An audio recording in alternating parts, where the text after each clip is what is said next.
darkest hour is just before dawn. Each night before you go to bed, my baby, whisper a little prayer for me, my baby, and tell all the stars above, this is dedicated to the one I love. Can ever be exactly like we want it to be. It makes me happy just knowing that you love me. There's one thing I want you to do, especially for me, and it's something that everybody needs.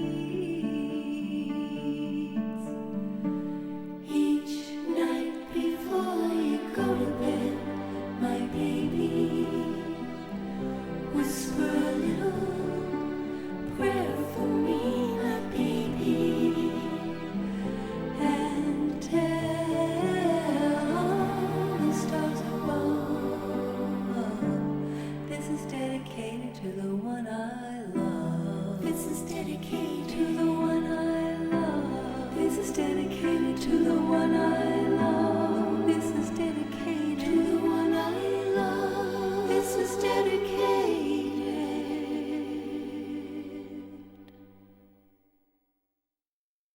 How did you choose the material for this record? The material for this record I chose both for its lyrics and for its harmony potential, because I meant for this record to have a lot of rich vocal harmonies, since basically that's what I can do. That's what I have to contribute. And I wanted it to be very simple. I wanted to keep the instrumentation limited to harp and flute and some bowed instruments, and this glass harmonica that I work with, this 18th century glass instrument, because I think they're very seductive, soothing sounds just in themselves. But it had to have potential for a lot of harmonies. So I chose from the old girl group rock standards, from the Ronettes, especially the Ronettes. Gee whiz. I guess I wound up with two Ronettes things. And then the Beach Boys, of course, because their harmonies are so rich. And there were a few that I really wanted to use, like Don't Worry Baby seemed like a natural. But the lyrics really didn't hold up, and I didn't want to change them. The lyrics turned out to be about racing your car and stuff. And I thought, well, maybe a toddler that races his toy car. But it seemed like a stretch. I really wanted it to be about little babies. So I wanted the lyrics to be so that they were all double entendre, so they'd either work as a romance or they'd work for a little tiny baby that you were singing to, and this new love that you discover when you have this new baby. Some of this material is unusual for a baby record, like the classic Be My Baby. Were you consciously choosing more contemporary music?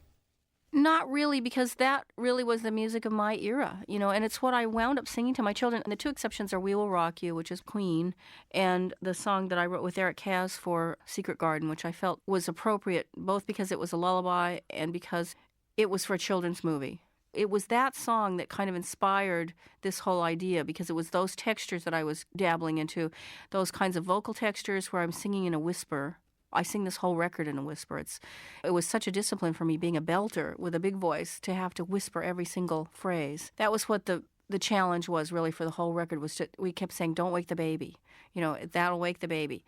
But I really wanted it to be classic rock songs that had this baby theme where I didn't have to alter the lyrics in any way.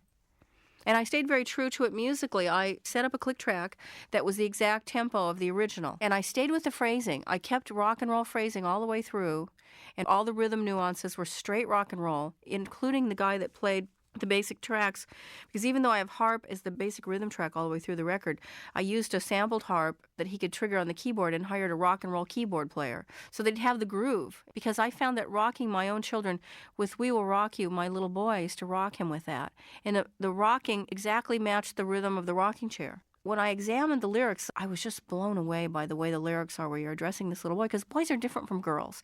And there are things you have to be more careful of with little boys, and they have different kinds of energy.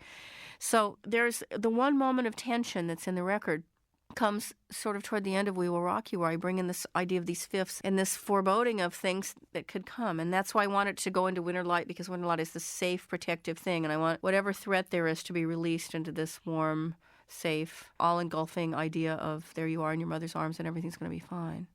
What made you want to do an album of children's lullabies?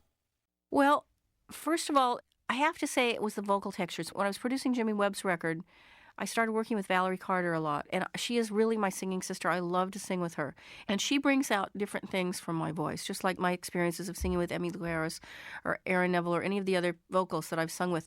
It's like they pull out different colors out of your voice, and you can develop it in a way that you might never have thought of, when you're trying to match somebody else's tone and timbre and vibrato. So I was singing with Valerie, and I started thinking about Dedicated to the One I Love. I thought, gee, that would be a really pretty song to do with her. And then all of a sudden I thought, wow, that would be a really great song for a baby, because the idea of, while I'm far away from you, my baby, I know it's hard for you, my baby, because anybody that has to go away and leave their baby and go to work or whatever they have to do, you really shouldn't. You stay home with them for 5 years. But if you have to do it, you're thinking about them every minute. So then I started thinking about that idea of just this very seductive vocal, layers and layers of soft whispered vocal harmonies. And instead of just doing another pop remake, doing it with string quartet and harp and flute and glass, instead of having the typical bass and drums and electric instruments that would be put into these classical voices. And then that made it doubly important that the songs that I chose had real musical integrity, because they had to have a very strong harmonic structure. It couldn't be just a song that's based on a groove or a guitar riff, because it has to be a song that you can translate into these other instruments and allow this musical integrity to bloom in another context. Have you ever sung any of these songs for your own children? I always sang them Dedicated to the One I Love. I sang that especially to my little boy every night. And my little boy, I rocked him to We Will Rock You, and I sang in my room. And I used to sing him also Little Surfer Girl, but that that didn't make it to the record because of the lyrics. But I sang Little Surfer Girl a lot. That went very well in the rocking chair. There isn't a Beach Boys song going that doesn't work for little children, I think. Just, but I wanted the lyrics to be about babies. Their new favorite is We Will Rock You. They really love that. They both go around singing it. And Good Night. My little boy sings Good Night when I sing. I sang that to him for a long time, too. It's a beautiful song, and since it's really a wonderful thing to sing at night, it fits so nicely in your voice, and it's so good for an intimate style of singing. My little boy just loves it, and he sings it right after me. Now it's time to say good night. He sings to me. It's very cute. Children's albums have made a recent surge in popularity. Do you think there's a greater awareness of the importance of this kind of interaction between parents and young children these days? I think it's just that a lot of these people who sing and play music have children. I mean, I know I had this idea 5 years ago, and it took me 5 years to get around to it, or 4 years ago. But you have projects, and you have to get through those projects, and the next thing to come is the next thing to come. With my first child, I was surprised when she was a very little infant at the kind of tuneless little hummings that it pulled out of me, just little sighing, soft little sounds that I made to her. And I was surprised. I was expecting to start singing Somewhere Over the Rainbow right away or something. I don't know, something. And I didn't. I just kind of sang little musical mutterings. And then as she got a little older, I started singing her little songs about her name. And then pretty soon I started singing her more songs. And then I sang her Somewhere Over the Rainbow. Whereas when my little boy was born, I just sang him We Will Rock You right away. It's what it pulls out of you. And each child is different. And I always play what's lying around. When I became a mother, I didn't have a lot of time to do much of anything but that. And my singing only reflects what my immediate occupation is. I can't help it. We did the record at home because it seemed to me completely silly for me to be leaving them every day for 8 hours a day to go make a record about them. They had free access to me in the studio. They could come down anytime they wanted to. And a lot of recording is just listening. So there was a lot of times I had my hands free and I had my whole body free. I just had to point my ears in the direction of what I was listening to, and they'd come and put their heads in my lap and cuddle up, and then they'd go to sleep, which was great. So that made more sense to me. And we needed a rhythm track for We Will Rock You, and we were trying to think, well, we can't have, there was some kind of electronic manufactured sound, a lot of feet stomping sort of. But what we set up was a human heartbeat. And I thought, what can I have for a backbeat? And we thought about rocking chair squeaks, and then I thought, oh no, my daughter's pacifier, which is the loudest thing in my ear at night. I try to go to sleep and I get that squeak, squeak, squeak. And I thought, well, that's plenty loud enough if you might get close. So we set her up on a stool, and she got her pacifier, which is never out of her mouth. And she was very conscientious, so that's what I did. That's why Mary is on the record as a percussionist. She played rhythm and binky music is what this is. You come from somewhat of a folk or traditional music background, yet you've gone on to make so many kinds of records. What inspires you to go down these different paths? Well, it's just basically hearing something I like and just loving it, and it just drags me down the track like a train. And, if you hear something that you admire, it also has to resonate with something that's authentically you. I love reggae music, for instance, or I love traditional Native American music. I would never try to attempt to sing it. It doesn't resonate with me in terms of what my background was authentically. And blues, the same thing. Although there are some people that have been able to do that, like Bonnie Raitt, who does a wonderful job with it. But it doesn't reflect my life experience in a certain authentic way that I would need to have in order to sing it with conviction. The other kinds of music that I've tried were mostly kinds of music that were in my house as a child growing up. All the standards and all the Mexican music and even Gilbert and Sullivan and a lot of soprano stuff because my brother was a boy soprano and he was learning classical pieces. So I heard that stuff really young, and it just went in my brain, and it comes out when it needs to. It's like a coin dropping in a jukebox, and it's not even like I have a choice. It just rolls out. I can't stop it. In this so-called age of information, what makes something as simple as a lullaby stand the test of time? Well, you got me there because I elected to subtract myself from the age of information. I decided I had enough. I still get mine from books, and I'm not a computer person, and I took the televisions out of my house. And when I got children, I went, oops, televisions be gone.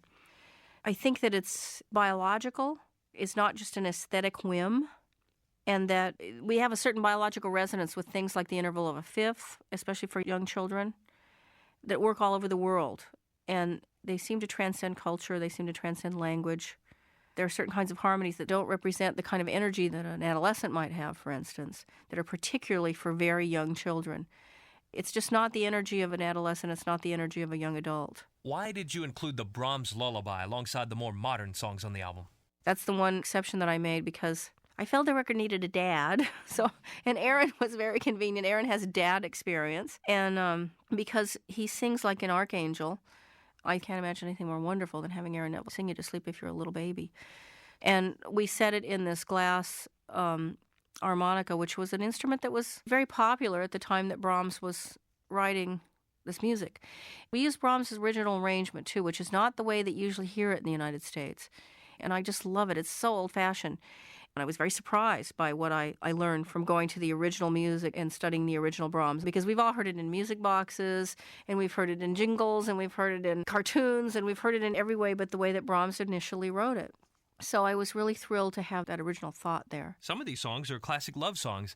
What made you interpret them in a way that would enable you to set them in this lullaby context? Well, a mother that I know once said she was a rock and roll singer, and she was an experienced woman, said it that way, who had finally fallen in love and had this baby at the age of 40, I think. And she said, I've been in love before. She said, but take it from me. She was looking at her little son. She said, but take it from me. This is the big one. And it is this amazing love affair that starts up with a newborn. You fall in love with the baby. And it's not a guaranteed thing that you're going to be in love with them when they first arrive in your lap. It's a thing that develops and that grows over the days and over the hours and the minutes that you spend staring at their face and getting to know them, because it's a brand new whole little creature that you have to get to know. And you have the whole rest of your life to get to know them if you're lucky. And they have the whole rest of their life to get to know you. And it changes, rolling over like the facets of a jewel and exposing one side or another of their little personality. And so it's this completely seductive love that has its own kinds of passion, that is the beginning of a beautiful love affair. Hopefully, if your children are still speaking to you when they're teenagers.